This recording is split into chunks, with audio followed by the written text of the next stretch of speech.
Welcome to Process to Profitability, a podcast all about the tools and strategies you need to serve your clients and grow your small business, hosted by me, Samantha Mabe of Lemon and the Sea. Join me as I chat with creative entrepreneurs and small business owners about how they built and grew their businesses and how you can do the same in a way that fits you. Let's get started.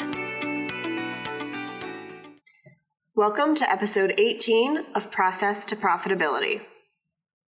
Today, I'm talking with Carolyn Keating of Wholesale for Creatives, all about getting started with wholesale.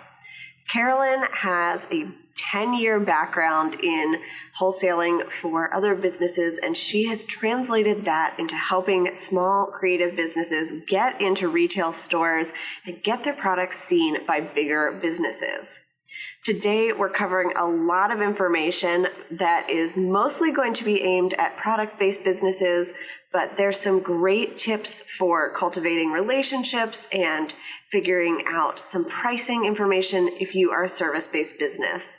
Some of the topics we cover are what wholesale is and why it's beneficial, how you can price your products for profitability in the wholesale space, and how you can connect with people in stores and build relationships so that you can be seen and stay top of mind whenever they are placing orders. We also cover a little bit about the different ways that customer service changes when you are working in the wholesale space. Carolyn Keating is the owner of Wholesale for Creatives, a resource for product-based businesses looking to develop their wholesale and retail strategy.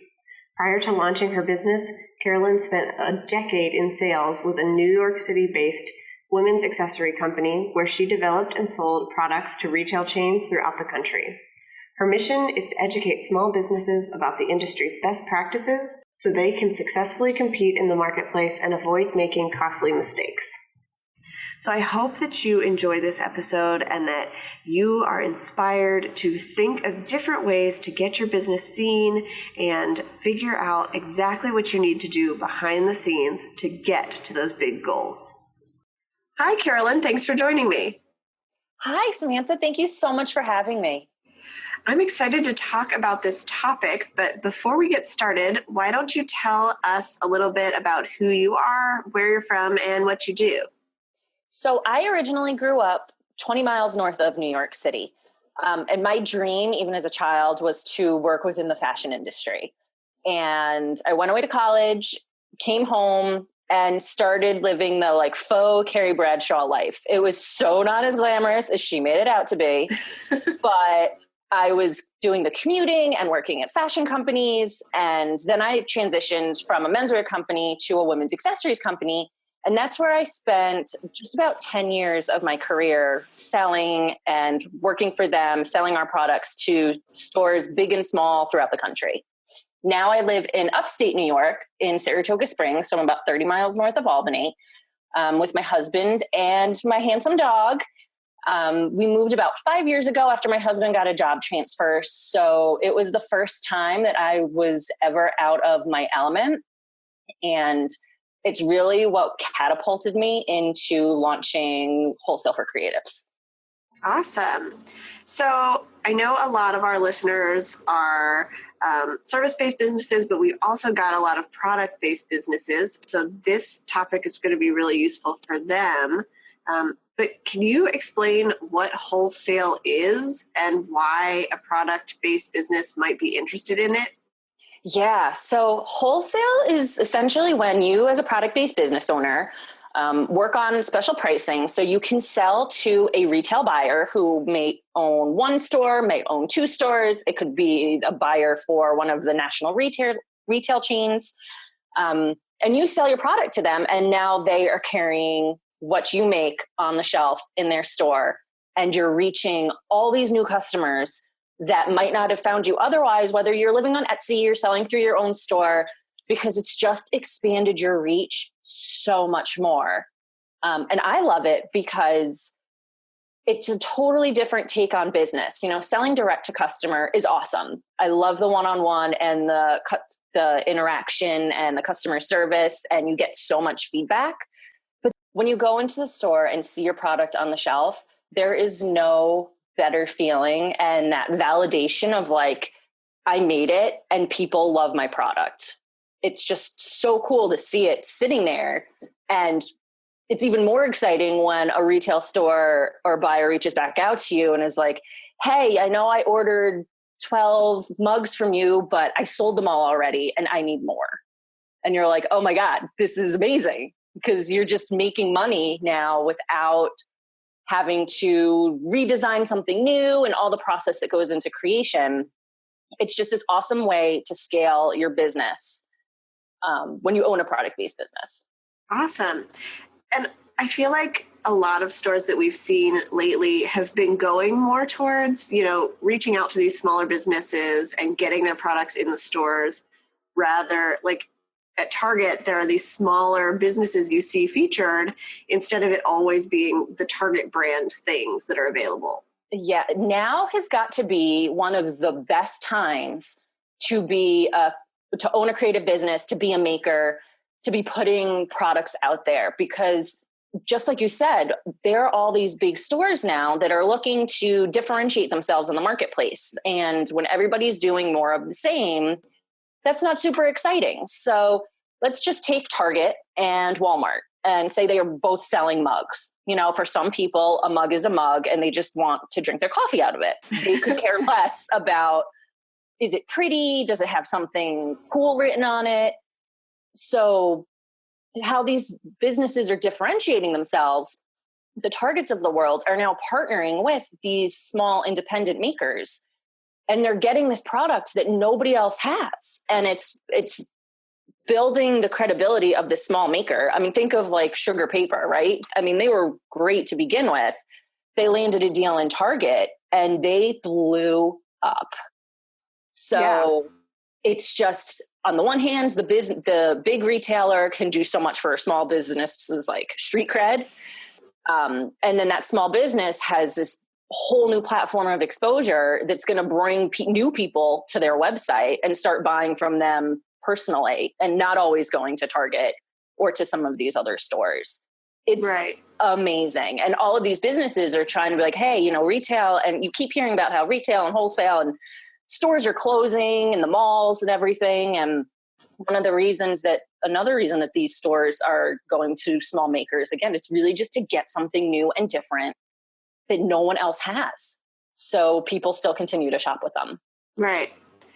And it sounds like if you are offering your products wholesale to certain places, you can also still create and sell through your own platforms. 100%. Depending on who you're selling to, the volume, sometimes you can even do special development for a store. So your brand could be in a store and it's totally different from what's on your website. As long as the numbers line up and they're not, say, going to Target and seeing your mug for, say, $5, and then they come to your website and that same mug is like $20, then that's the only time you kind of start to run into a couple of issues. But just because you wholesale does not mean that you have to close down your Etsy shop or your personal website by any means. If anything, you'll get more traffic because people are seeing you out there and they're like, oh, I love this. What else does she make? Right. Good to know. So you mentioned the pricing a little bit, but how can we start to think about pricing our products for profit in a wholesale space in a way that's going to benefit our own business on our own platforms as well? Yeah. So pricing is probably the biggest challenge that product-based businesses have when they are thinking about going into the wholesale route, because all of a sudden you're taking this product and say you're selling it for $10 on your website. A lot of businesses will go about keystoning, which is essentially taking that retail and cutting it in half. So they're saying, oh, hey, you sell this for $10. Well, you need to sell it to me for $5. Okay. Because I'm going to turn around and now also sell it for $10, and they need to make money. So that's where they build their profits in. So as a maker, you're looking at that number and you're saying, all right, they need it for $5. How much does it really cost me to make? And this is time, this is materials, it's shipping, whether it's the boxes or bubble wrap. It's all these little things that really add up quickly. So I always love using this, they call it like the cost times two method, which if you Google like how to price my wholesale products, that's what will come up the most often. I always recommend just use it as a starting point, because a retailer or a buyer's probably already scoped you out online and sees what you're retailing at. So they're going to have some kind of number in their head. And do a lot of market research. Go out to these other stores, learn about what your competition's doing. See, hey, you know, maybe I'm doing this awesome notepad and they're doing this notepad, but mine is 2 times the size and it has double the pages. And I've also got foil stamping on the cover. And this one is just really thin. It's a lot smaller. There's like no bells and whistles. And just learn the marketplace, because you're going to see, you know, if you go to like the TJ Maxx's, they're really competitive on price.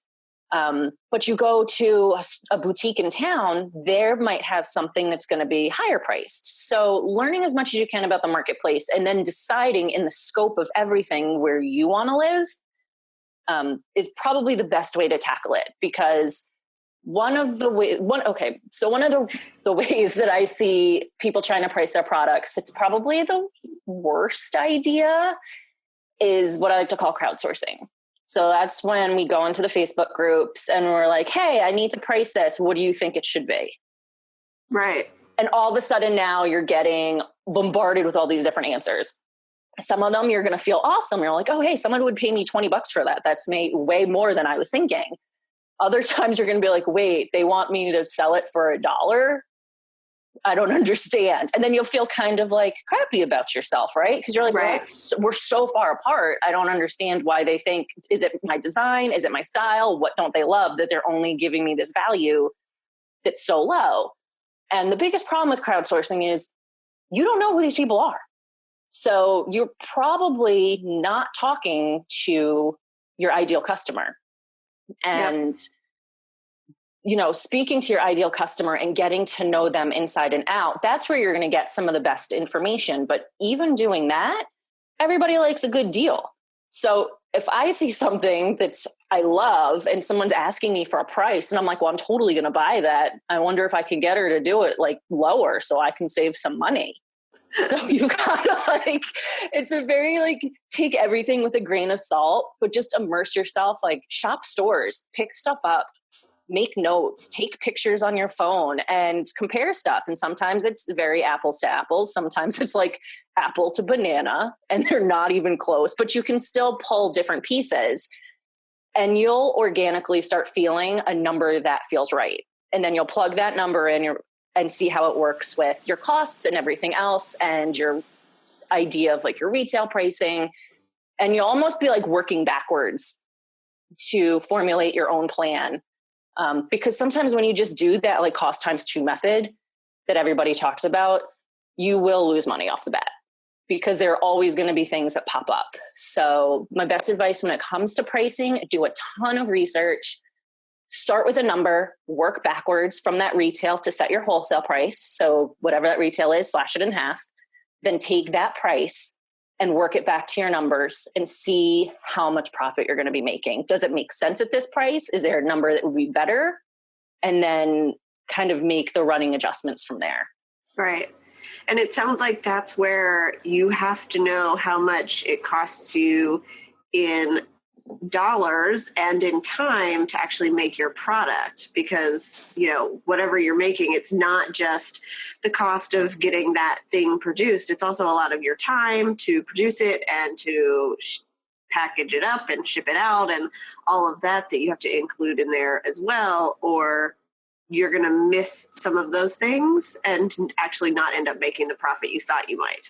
Yeah, you know, the more you can kind of pad yourself on the back end, the better off you're going to be. Because like you said, things inevitably they just accidentally fall through, whether it's, you know, string or the packaging or the postage or all those little things. You'd be like, oh my God, I totally forgot to include this in my price. Or yeah, I think I'm ready to start working with a sales rep, but I have to pay them. But I don't have enough built into my pricing to actually pay them and like me still make money. Right. There's always going to be something. You might need to rent a small like storage unit to keep your inventory.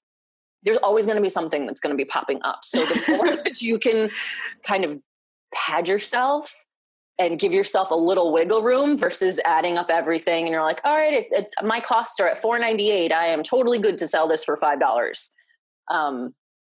You'll quickly end up on the losing side of that equation. Yeah, that makes sense. I think that happens even in life. You're always having to run to the store for something you forgot. All the time. That is my life. So if a small business is interested in getting into wholesale and getting into a store, how do they start making those connections that can get them into those stores? How do they connect with the right people or reach out to somebody who can help them with that? So when it comes to reaching out to stores, this is probably the second thing I hear about the most because it's scary. You're putting yourself out there and there's this huge risk of rejection. And it's like, well, why would they even answer my email or phone call? They have no idea who I am. What if I show them something and they hate it? There are all these what ifs. And like, how do I establish this relationship? It's like dating, like you're cold calling someone that you've never met and you're trying to make them fall in love with you, basically. And it's intimidating, but it really doesn't have to be. And the best way to get started is to, look at your dream store list or make a dream store list. Who are the people that if they were going to automatically say yes to you today and you knew it was a guaranteed yes, who would you reach out to? And that doesn't have to necessarily be like the paper sources of the world or the targets, because obviously it takes a little while to build to that point. They should totally be on your list though, because I'm all about vision and going big or going home. But maybe there's someone that's a little smaller. Maybe there's even a boutique in town that you're like, I shop there a lot and I could totally see my cards included in her assortment. So use the fact that this person in the store is local and cultivate that relationship. And, stores love to do business with people that love them. If they feel like they're just another canned email and you send the like, dear sir, madam, or to who it may concern, or it's very cold, you're not going to get a response. But when you take the time to just do your homework, research, get a name, like always address a buyer as much as you can, because sending it the like blank route is going to send you straight to spam, like 9 times out of 10. But do your research, and in this email include, like show them how you're a fan or a friend of the store, and say, every time I'm in town, I pop into your store. I'm so in love with, and then talk about something you saw recently. Or I've been a fan of such and such a long time, and, kind of go that route. Comment on Instagram, follow them on social media, just be visible and be there. And, sometimes it clicks, but other times just hearing the fact that like, oh, you're not just trying to sell me and like check my name off your long list. You're actually invested in my business. And then talk to them about why you think your product is a good fit, because that speaks to you taking the time to learn about their customers. Oh, I see that you have a ton of pineapples on your floor for summer, and I actually just released this line of pineapple prints. Is this something that you sell year round, or is it just focused to the summer months? And just start a conversation. And coming from a place of, I'm your friend and I just want to support you and watch your business grow, is going to get you so much further than the, hey, buy my stuff. Right. That's the end of the conversation. It really doesn't have to be scary. And there are going to be people that are going to say no. There are going to be people that totally ignore you. And you're like, I've sent a couple emails, like, what's going on? Why isn't anybody getting back to me? The crickets are chirping. It doesn't feel good. But I think it's important to remember that, while your product might not be the best fit for everybody, everybody's not going to be the best fit for you either. So almost use it as a way to like weed out the like, all right, this isn't the best option right now. Let me move on to something else and I'll table it. Right.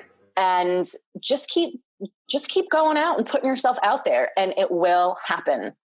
It just takes a little bit of getting used to and being okay with people either saying no or just not answering you at all. Yeah. This sounds a lot like the advice that people give when you're trying to pitch guest posting on somebody's blog, or, getting them to come over and do an interview for a show. It's all about building the relationship and not just saying, hey, I want to do this because it will help my business. Right. As soon as they look at you and just see like, oh, you just want my money, you're already kind of approaching this relationship on a bad foot. It's how can what I'm doing contribute to your bottom line? And Right. whether you've had sales history and you're talking about you're meeting with them and they're like, listen, they're loving stuff, and you can give them guidance and say, these are the top 5 items that I sell day in and day out. If you write anything, you should totally try these because they're like pretty much guaranteed sellers based on what I know. People appreciate that. And a lot of times, yeah, it's just like you would pitch a blog or podcast or anything else. Like, it can't be all about you, because the second it becomes the me show, that's when everybody starts tuning out. Right. Yeah. So can you give us just a brief outline of what happens if a store, whether it's something local or maybe a little bit larger, like a chain, says yes to putting your product in the store? So what happens after that? So the first step should be doing a little happy dance and popping some champagne, because you should totally be celebrating. Whether it's your first order, and even if they placed a handful of units, or if it's a big store and you're shipping hundreds or thousands of units, you did it. So start with the celebration. The next piece is getting down to work, because do you have the inventory on hand to ship them? Do you have to go out to your manufacturer and have another print run? It's talking with the retail buyer and making sure you are 100% clear on their order parameters, because they might place an order with you today and they say, okay, I'm going to write this order, but I don't want it to ship for another month. So you need to make sure that you're staying on top of these dates, that you fulfill it in a timely manner, that you're just offering the best customer service and client experience that you can. And then you hit the ground running and do what you got to do to fulfill the order, to get the order packed and ready to ship. And it goes out the door. And then you should totally visit the store and look at your products on the shelf and do another happy dance and celebrate again. Okay. So you mentioned customer service, and I know a lot of small businesses who are selling products or services, they're interacting one-on-one with their customers and their clients. So how does that change when you are doing wholesale? So the customer service piece changes a little bit with wholesale, because instead of speaking with the end consumer, you're talking to the middleman. So this buyer is buying from you. They might love your product. Personally, maybe it's not for them, but they know it'll sell in their stores. So you're just always looking to cultivate this relationship. So it's following up with them once the order ships and making sure things are there in one piece and everything arrived okay. It's maybe touching base to see how things are selling. If you're around, pop into the store and you're like, hey, I just wanted to check out my stuff. And I grabbed you a coffee, if the person works in the store and you know they're going to be there if they're local. It's really just any way that you can keep touching and keep in communication with this business to foster the relationship that's not, hey, buy more. Right. We'll have those conversations. They'll happen organically. Things will start moving off the shelves, and you'll have new releases that you'll want to say, hey, I just wanted to send this your way. I've added some new products. You'll find ways to touch on it and organically get these sales. But a lot of the customer service really is just cultivating that relationship in every way possible, giving them your support, letting them know that you're always there to help. If they have a question, answer it. If they have an issue, really stay on top of it, because a lot of it comes down to, a lot of people, nobody wants to deal with like the icky stuff, right? Like stuff Right. goes wrong. We all kind of get that pit in our stomach and we're like, oh, I don't want to deal with it. You may be flagging in your inbox and it sits. for a day or two, or you don't know what to do and you're like, I don't know, I got to research it. How businesses handle the bad stuff is a huge part of that customer experience and relationship. So you might be dealing with different kinds of issues now. Maybe there's damages, or maybe, if they asked you to do something, it came out a different way, or, there's all these little different things that are going to happen. But just love your buyers, love them hard, let them know you're always there for them, be their partner, not, a one-sided, I've taken your money and we're done now. Keep the conversation going and be as invested in their business as you are in your own. And they're going to love you, like really love you. Yeah. And that's good advice for this, but it goes for anything that you're trying to do when you're fostering a relationship. Just keep following up, not just as like a sales tactic, but as building a relationship and being friends with somebody, because you never know when they're going to come back to you and say, okay, I'm ready to order something else, or I'm ready to work with you again. Because you're staying top of mind, you're a person they know they can count on. Yeah, being top of mind is a big one. I mean, I think, how many times have we had a bad customer service experience, right? And those like always stay with you. And even if it could be months down the road, and I know like if I needed something, the first thing that would come to my mind would be like not to do business with this one person because I had such a horrible experience. Yeah.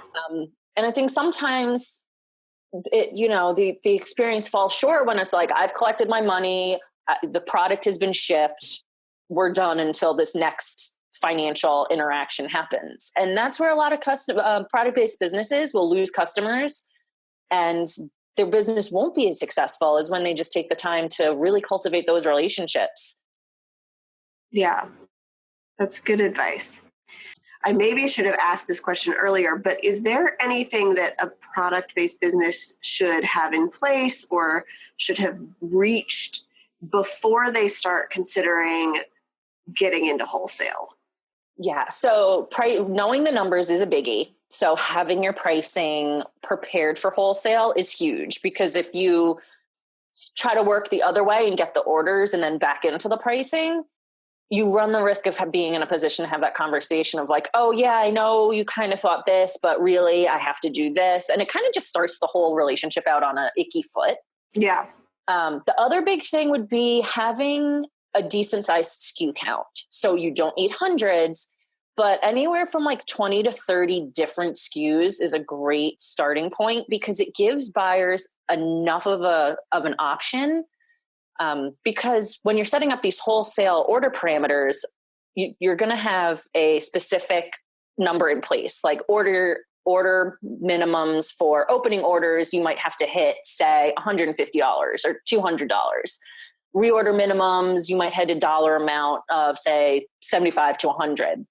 And then within that, you're going to want to position your business so when these orders are coming in, they're placing minimums by SKU.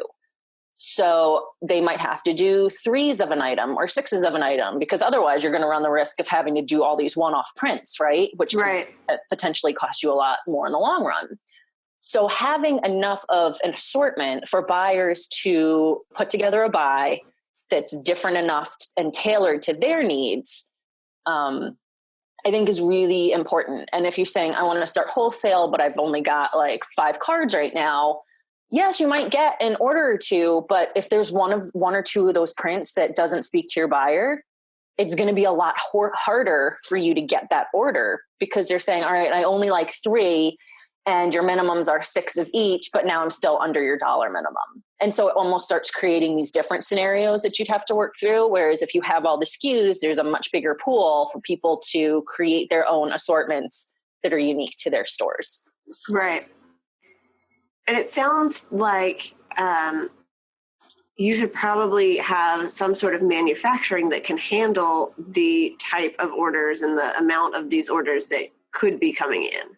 Yeah, absolutely. And this is where, if you're running a handmade business and say you're knitting, I was looking at this the other day because I was cold. It's been in like the 50s in the mornings. But you know those really cool, like chunky knit throws? Yes. So I've been kind of like obsessing over one since the winter, and it popped on my mind again because I was freezing and I was looking at some, and say that's a product that you make and a store wants to wholesale it with you. That is going to look very different than if you make a note cards and you can just send those note cards off to a printer. Right. Because the design is already there. So you do want to have, depending on your business, you do want to have reliable manufacturers that you've worked with in the past. So, you know, okay, if I put this order in today, they tell me I can have it in 3 days, which means I can ship it to the person in a week. Right. And you kind of have some information versus sending it out to a printer, getting it back, and say it's a new printer you haven't really worked with before, and the quality is like garbage. And you're like, I can't send this. This printing is horrible. Now you have to like start from square one, and you're reaching out saying we had an issue. And, you know, it's really important to have a couple of manufacturers in place that, you know, if you got an order today, you can turn around and fulfill it. Okay. Is there anything that I didn't ask about that you wanted to cover or that you think people should know? I will say when it comes to wholesale, it is a whole nother animal, and it's not necessarily perfect for every product-based business. Because when you're starting to wholesale, especially as a small business, chances are you're like a one-man band and you're doing everything. A lot of makers don't love the idea of selling, and that's totally okay. You know, you can always hire sales reps and bring on salespeople down the road.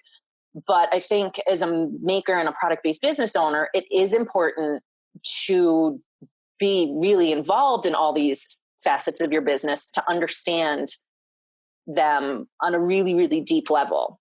Because if you're asking someone to sell product for you, you really should be in those shoes already and have done it and familiar with some of like the requests and the feedback and the hurdles. So when the salesperson is like, oh, I'm having this issue, you're not looking like, wait, I don't understand. Why is this a problem? When you've already been in the shoes, you're like, oh yeah, I remember that happened. It wasn't fun. This is how I want to fix it. Right. So there is a lot of work that goes into it. It takes time to build a wholesale business. Not everybody's going to be an overnight success, but it really is amazing when all the pieces come together. Your pricing's on point, you've got your SKU count, and you've got stores lining up to get your product. Like there's nothing better. It's awesome. I would be really excited to go see my product in a store. So yeah, you'd be like, you know, taking selfies, and like I would buy my own. I remember like I picked up samples of something once of a product I had sold just to be like, look at that. I was so excited.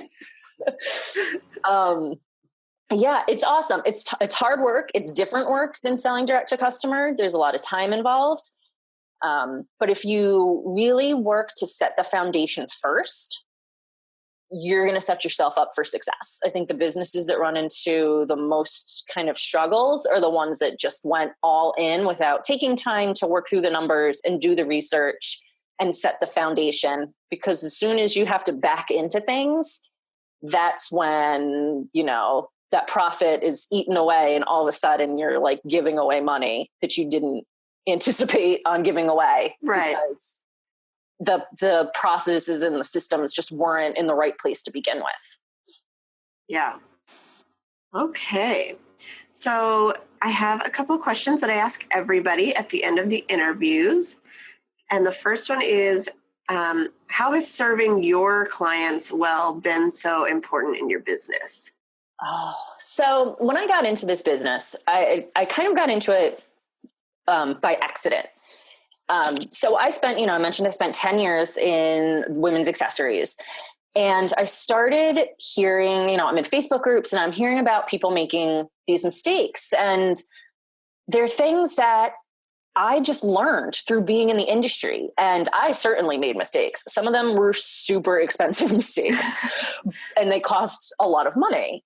And the thing that was different is I had this company behind me. I had them to catch me when I fell. I had management in place that would say, hey, Carolyn, you're doing this wrong, or you should have done this, or help me rectify situations. And if it wasn't for them, who knows what would have happened. So it was really important for me to be able to turn around and say, I've got this experience. Let me help you learn from the mistakes that I've made and what my decade in this industry has taught me. So you, as a small business owner, really have a fighting chance to make this a success, because as a small business, you're always hustling. You're always, 9 times out of 10, it feels like there's more money going out than there is coming in, and making one mistake could mean you have to close your doors, or you have to get another job, or you have to find another way to make up this money. Right. Right. So it's so important for me to help these businesses and basically just be their like product-based BFF. It's like, you've got a question, you've got a problem, like, let's chat about it. Because as a product-based business, you have a different view, and there are things that you're going to experience that service-based businesses don't necessarily have to go through or deal with, whether it's like sourcing or the excitement that comes with getting the perfect sample that you designed and you're like, oh my God, it came out better than what was in my head, or getting the sample that comes in and you're like, oh my God, this is so not even close to like what I submitted. I don't understand what's happening here. And the feelings and of that roller coaster ride. Right. So just being there for my customers to have a resource that's reliable, and you're not crowdsourcing this information. You're not sucked into the Google black hole, which we've all gotten sucked into. And you're like, is this right? I don't know if it's right. Does it pertain to me? Some people are saying yes. Some people are saying no. Like, I'm just so overwhelmed. I'm not going to do anything. So I love that I can help kind of connect the dots and fill in the gaps so product-based businesses can focus on more of what they love, which is creating, and get, their businesses out there and achieve the level of success that they're really dreaming about. Perfect. So tell me 2 things that you're loving right now. They can be business or life. So on the business side, I am a huge fan of Heather Crabtree's The Savvy Community. I'm the leader for upstate New York. And Savvy is actually where I launched my business. I met my first client there. It's where I've learned to connect in this online space, coming from a corporate wholesale product background. It's very different. I think any corporate environment and then transitioning into this online space, it's very eye-opening. It is. It's totally different. There are a lot of things that I kind of felt like a newbie, because I was, and I needed to relearn. And where I had the product-based information, things like setting up for a webinar or social media. I'm like, wait, why is this important? I never did it before. Millions of dollars, but it's a totally different mindset. So they've been a resource from the day I launched that I keep going back to, and I basically just always shout from the rooftops, because I think finding people who get it, whether you do own product-based or service-based business, is just so important on this journey, because it's not fun to go it alone. And the questions that we have, if I tried to have some of these questions with some of my college friends that are all very corporate, they would probably look at me like I'm crazy. Yes. But I can have these conversations with friends that I meet over coffee chats, and they totally get what I'm talking about. And there's just this camaraderie and this friendship that grows from that. And I love it.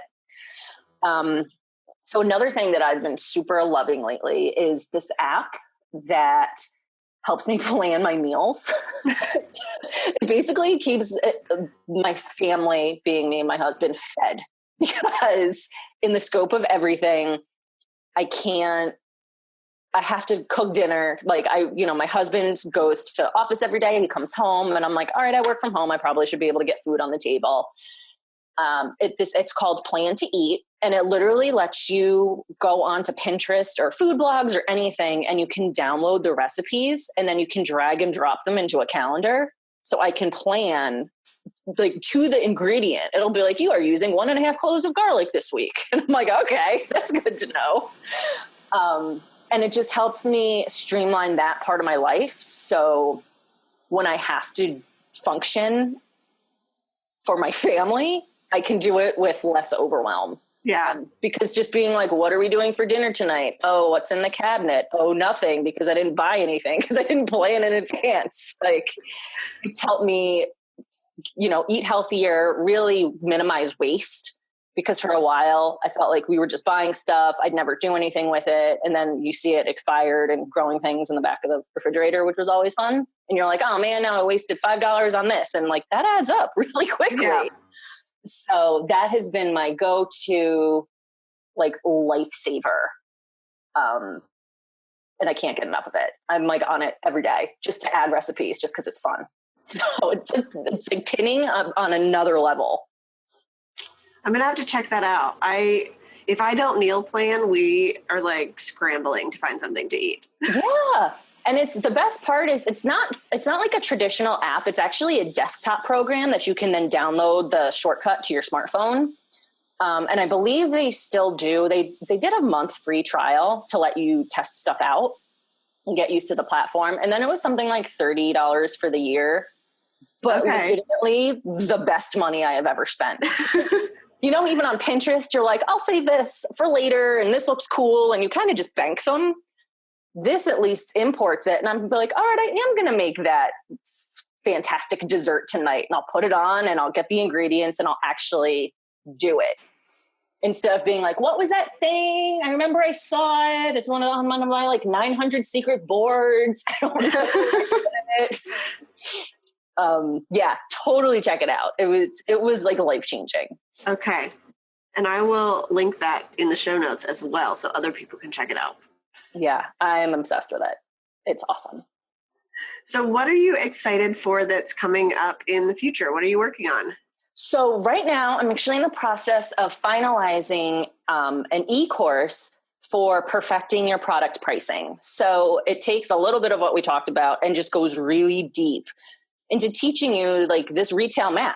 Like they didn't teach you retail math in high school or college. I mean, it was something that was so new to me and I was so lost for so long. And I was working for people at that point and at least they could sit down and walk me through it. And it's a lot because it's a different way of thinking. So right. I'm creating this program or this course that's a series of video tutorials and plug and play worksheets. So I'm going to teach you how to do it. And then I'm also going to give you the worksheets, which are kind of like the shortcut. So if you just want to plug those numbers in and get the answer, you'll be able to do that. But the reason I'm going into really the learning piece of it is because you're not always going to have those worksheets in front of you. If you're at a meeting or if something's going on, you might not be able to just plop the numbers in. You should really understand the background information and how we got to these numbers. So it's going to be all wrapped up in a series of videos and worksheets.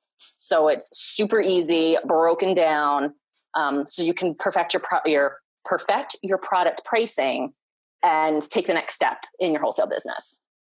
That sounds good. Yeah. I like to sit down and figure out numbers, but all of that seems overwhelming. So I'm sure that would be very helpful. Yeah, super overwhelming. And then walking through each of the worksheets and just talking about the why. Like, why is this number coming up the way it is? Right. So as you're going, it just enhances the whole overall learning experience. Because it's confusing stuff. I mean, even to this day, sometimes I'm like, wait, did I run that formula right? Did I use the right formula? Because it's one of those things like, if you don't use it, you'll lose it, kind of. So you have to constantly be doing it. And so I don't even get to do it day to day evermore. It depends on which of my clients are where in their business. And so sometimes I almost need a refresher. So coming from this angle of, here's all the information. And then sometimes if you need a refresher, just go back in and you can learn and get all the answers you need and not feel as overwhelmed as you might in the beginning when you're just trying to wrap your head around all the things. Yeah. So if people want to check out your services and learn more about you, where can they find you online? So I am at Wholesale for Creatives, the number 4, wholesale number 4 creatives.com. You can also Google Carolyn Keating. I tend to pop up in the searches pretty quickly, Carolyn Keating Wholesale. And there you'll find information about the packages I offer, It's where I'm going to list the courses. I have a small shop right now. Right, the only thing that's currently in it is my terms and conditions plug and play template, which is something you want to include in any line sheets or catalogs that you have. The courses will be listed there. And I also have a blog where I share lots of wholesale tips and insights. On Facebook, I run a community for product-based businesses called the Wholesale Collective. And I run it with myself, another friend of mine who owns a stationery company, and another gal who has an apothecary business, and she's also a creative lawyer. So the three of us have kind of teamed up to, again, just have a place for product-based businesses to ask questions and get support, whether it's asking about a manufacturer of, hey, did anybody have a good result from working with X, or not so great results, or hey, I need yoga mats. Does anybody have a supplier for that? Or I'm sending out my first wholesale order and I've got a question about X. It's just a place for other product-based businesses to really connect and get answers from one another, because we've all been in that starting point. And we've got a lot of people that are either just getting started, they're further along in their business. And it's just kind of a cool place to meet other people that do what you do and understand the unique circumstances and the hurdles that you as a product-based business owner might experience. Yeah. And I love that you've created a group that will answer those kind of questions, and that this whole industry, we're not all about keeping secrets and everything has to be like guarded and locked away. Yeah. And that was actually, it's funny you mentioned that. That was one of the catalysts for launching this group, is because product-based businesses are in other groups asking just pretty generic questions, and they weren't getting answers because everybody is so like, I spent all this money to figure it out, and now I'm going to keep all this information under lock and key and hush hush, super secretive. But there are people out there that are like, I figured it out and I'm happy to tell you about it, because I don't want you to go through what I went through. Right. Like, because it wasn't fun and it did cost me money, and I want to help you. And those are the people that we're looking to, hang out in our community, the givers, the ones that are, it's a give, get situation. They'll get answers to their questions, but they're also willing to share the love and what they've learned. So it might save someone else some headaches, some money, some time, based on where they are in their business. Perfect. All right. Well, thank you so much for talking about all of this and covering so much. Yeah. Oh, thank you so much for having me. This was awesome. I had so much fun. Thanks for listening to Process to Profitability. Please take a minute to leave an honest review in iTunes so that I can help more small business owners and creative entrepreneurs find the show.